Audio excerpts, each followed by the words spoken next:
ভালো তো আছে সেদিন আসি তো সেদিন মানা করছে না খায় না সেদিন এটা কিছু করবে আবার সব না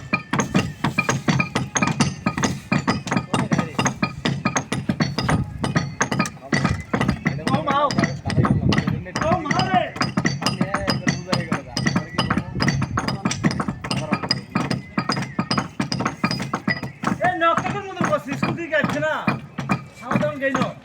নষ্ট করে মনে করছে লোকটা খালি একটা মেনটাকে রাখেন মনটা কথা রাখেন রাখেন লোক দেখে দাও তুই কি খারাপ কথা বলছিস ভালো কথা বলছিস ওর শাসন আলাদা শাসন না করলে তো পরে এলাকার জন্ম করবি তো কি পরে এলাকার জন্ম করলে তোর নতুন মানিবে আমি বুঝি মনে দেবো আমি একটা এলাকায় যে মানুষের অবস্থা